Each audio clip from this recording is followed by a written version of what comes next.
It's that time of the day when we bring you to speed with the headlines for the day. Good morning and welcome to another wonderful Friday. Thank God it is Friday.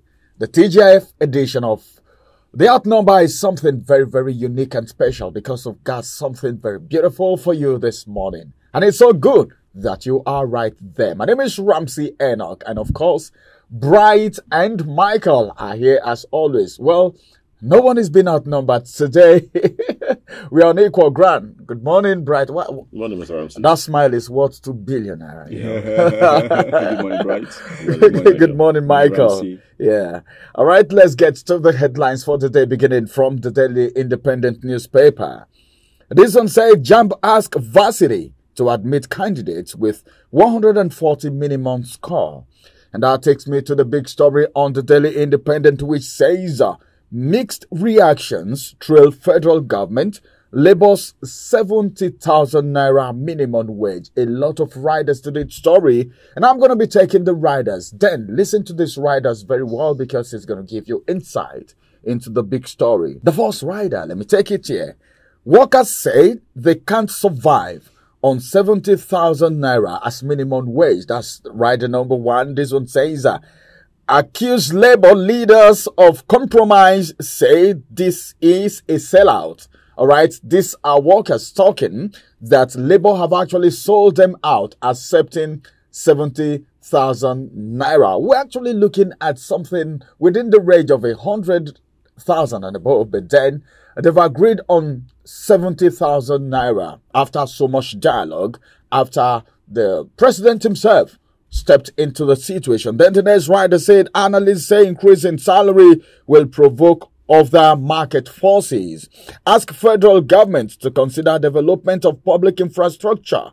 Others. Tinubu pledges reviewing minimum wage every 3 years. I think this is good because the 35,000 naira has been there as long as I could remember, from 18 to 35. And it has been there for as long as I could remember. But now it's doubled, so it's doubled now. So you guys should and smile and take it. Apart from smiling, the president coming up to say, well, this is going to be reviewed after every 3 years. Every 3 years. It's a good one, but then it should be put down on paper. It should be passed, okay? So that the next administration will not come and change things, because governors are not so excited with this minimum wage. The last writer to this story says, assures protesting Sano Nasu of paying payment of withheld salaries. Details read on page 29 of the Daily Independent. CBN OK's Forex sales to BDCs for invisible transaction. Details read on page 7. Then this one says, we know promoters of planned nationwide protests, says federal government. You know who they are? All right, that's good.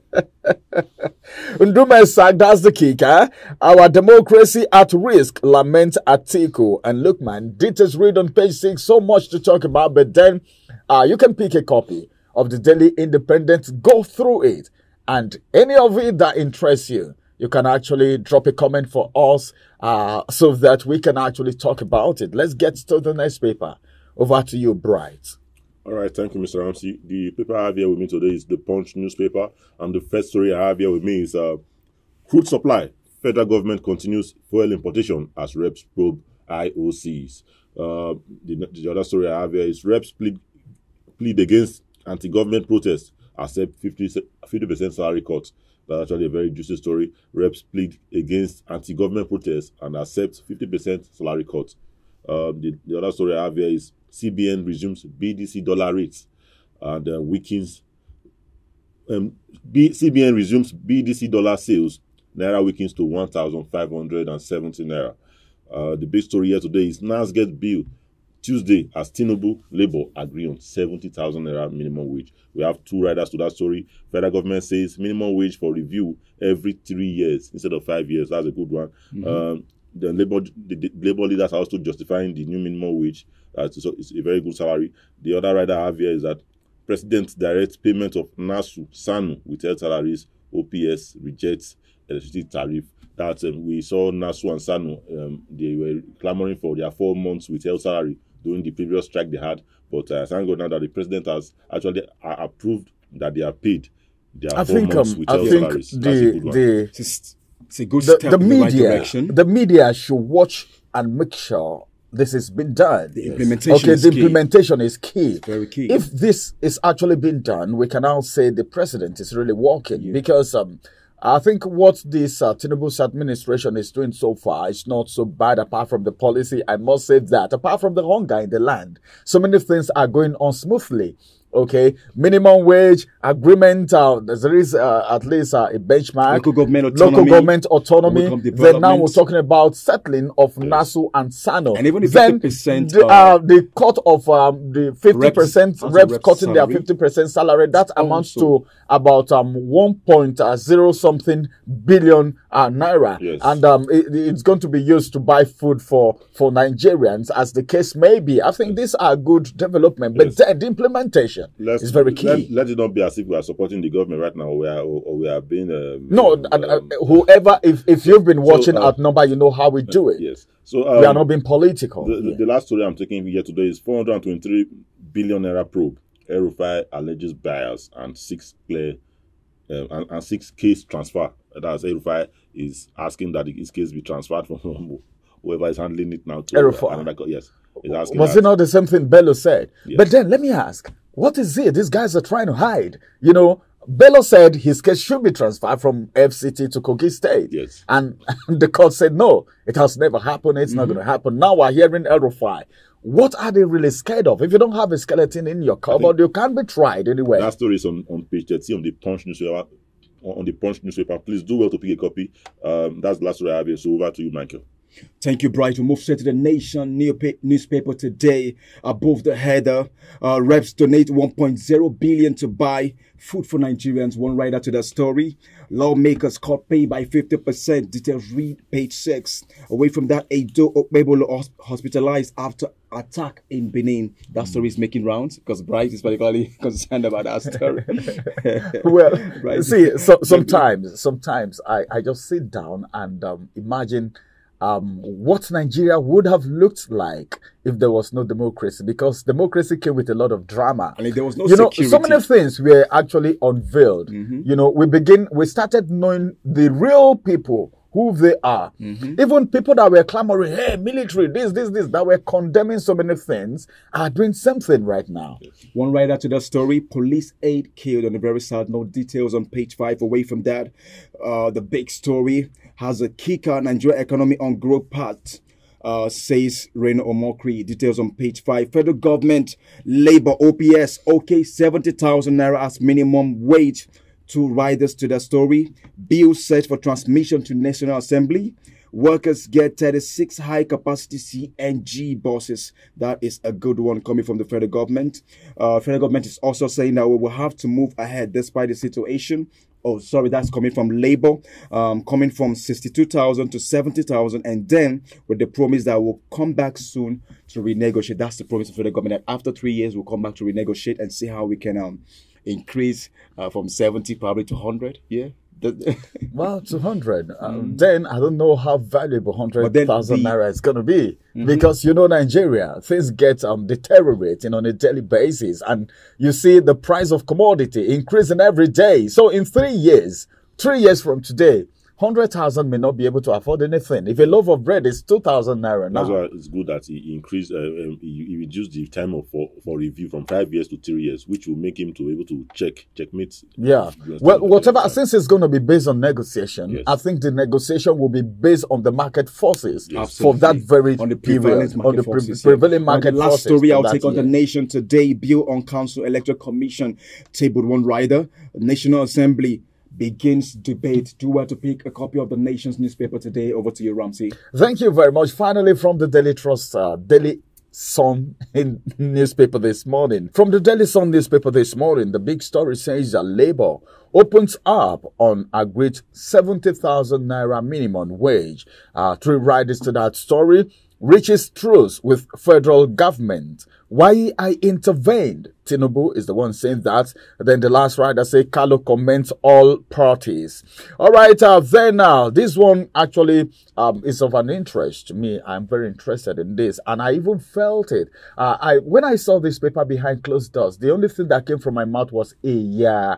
And I told my colleague, I said, oh, to an extent, there is something that can actually move these people. And this is the headline. The kicker says hardship. Then the story says reps offer half salary for 6 months. Why? Beg masses not to embark on protest. That's the writer to that story. Meaning rep is doing this sacrifice so that there won't be anti-government protests. You know, the senator should follow suit. The senator should follow suit, not just the senator. I know His Excellency, the president of this very wonderful nation, can also do the same. Well, so much to talk about on the Daily Sun newspaper this morning, but I won't be able to take all. Federal government introduced new secondary school curriculum September. Then this one say UTM, it has the kick varsity. Poly, colleges of education, fixed minimum admissible as cause. Atiku accuses NAS of supporting executive recklessness. There are some riders to that story, but then I won't be able to take all. If you want to look at the Atiku statements, you can pick up the Daily Sun newspaper and look at page 26. And that's going to be the size of the headlines this morning. Let's go on a quick break. When we return, we'll talk about something very, very important. And that is the decision being taken by the House of Reps. Don't go nowhere. We'll return after this break. Follow us on our social media handles at Oweleke TV. Visit our website at www.oweleke.tv for a thrilling journey. Oweleke TV, rising star at the fairground.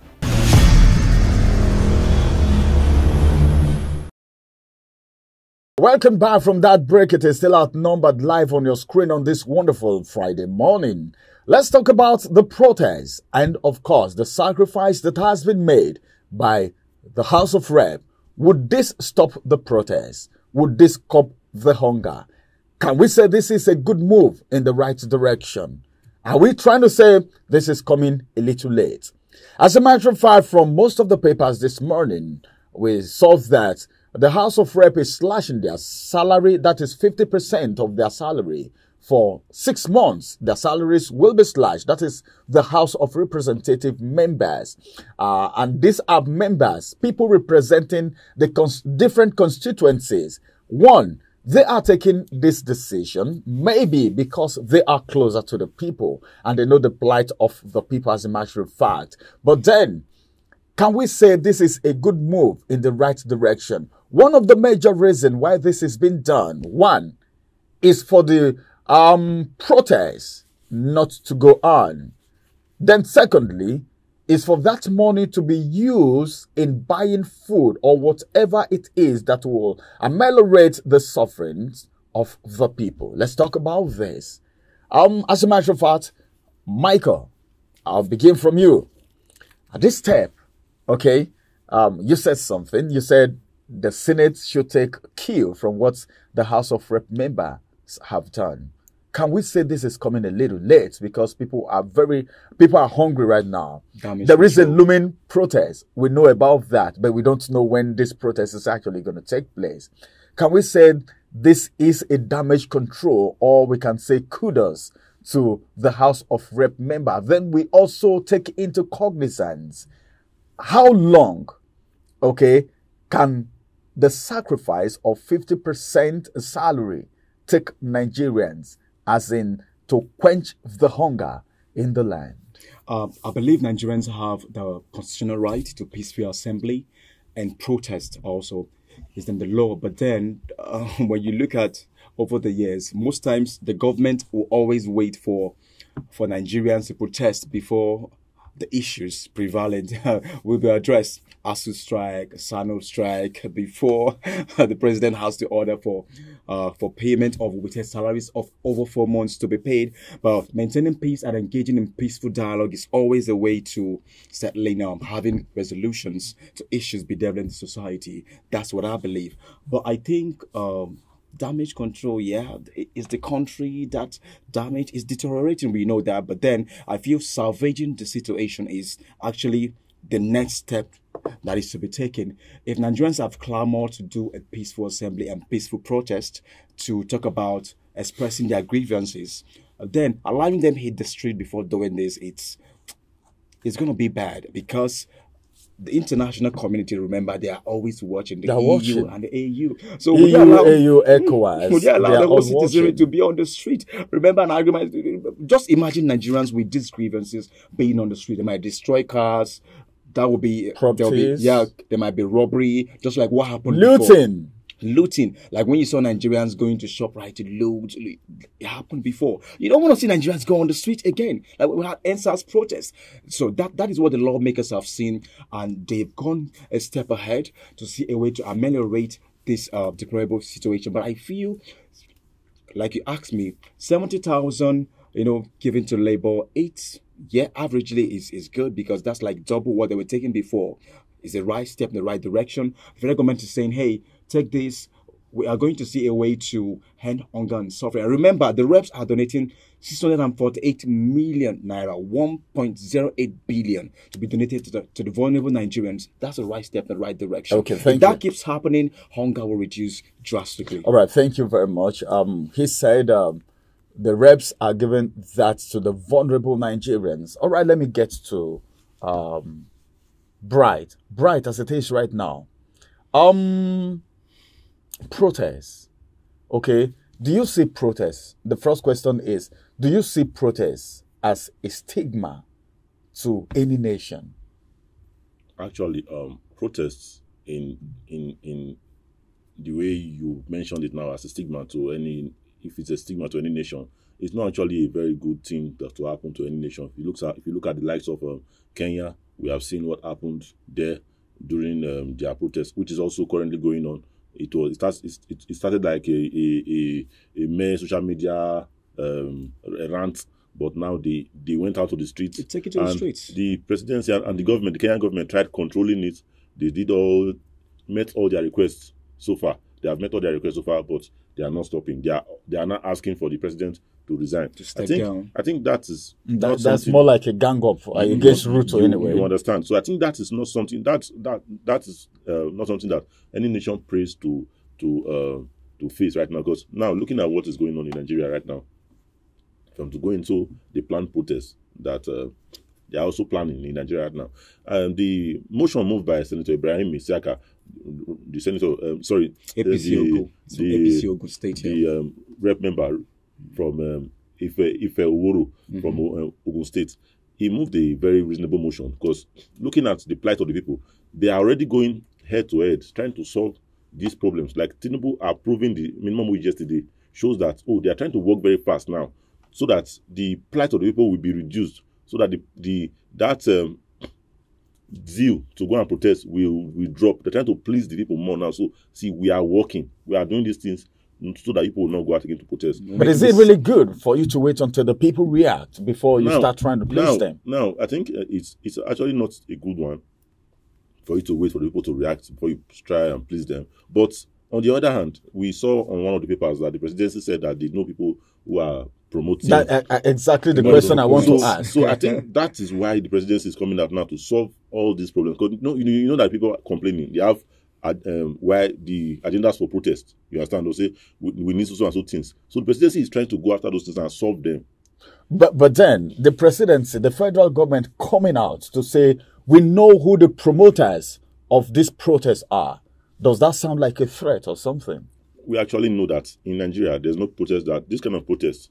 Nigerians for now, but everyone is hungry, remember? Right now. Yes, the state of Nigeria right now, you know that Nigeria can be easily manipulated. Like there are some people that can hijack the planned protest. That's what the federal government is trying to avoid. Like what's going on now in Kenya. We have seen it happen to our neighbors. So let's not be victims of what we have seen. We've already seen people that has happened to that didn't end well.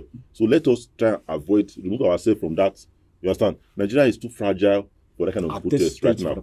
You understand? So if we protest in this country right now, I just fear that we might end up like Kenya.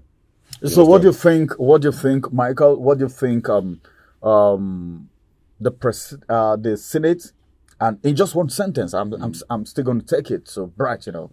In just one sentence or maybe two sentences, what do you think the Senate and the presidency should do? All right, just this House of Rep members have done something. We need more to be done. It may not be even sacrificing salaries anymore. But then, do you think there is anything the Senate and the presidency can do? Absolutely. Leadership is by example. Presidency, make a meticulous plan to also do what you're supposed to do. Declare your salary and tell us, hey, I'm also volunteering to do this. And also the Senate, take a cue from what the House of Rep members have done. Do the same. I mean, you won't die. There's so much more allowances according to the presidency, the jets, the cars. Cut on those miscellaneous expenditures. They are outrageous. Cut them down. Let this money be channeled to ameliorating hunger and suffering in Nigeria, and then we'll say kudos to you. Are you of the same school of thought with Michael? What like I said is actually very correct. But what I also want to say to the senators is that they should actually do their job. We actually saw when the presidency gave each senator, I think, a truck of rice during the last Christmas. Last Christmas, yeah. That's to too much. Give to their constituency. But did the constituency benefit from a lot of people complained. So they sold the rice. Now remember, 20 bags, 20 trailers of rice going to the states through the governors. Yes. So that's the same thing we're talking about. That's the problem I'm talking about now, that the presidency keeps giving out these things. But the blame keeps going back to the presidency. But these people in the constituency are not holding the people they voted for accountable. You have your senators, you have your House of Rep members. Those are the people that you should be very valid statement. If you want to get to the presidency, you should hold your senators accountable. And I think we'll get to that. I think we're going to have a lawyer or someone who is going to tell the people how they can actually hold people who are representing them accountable, because they have the right to call these people back.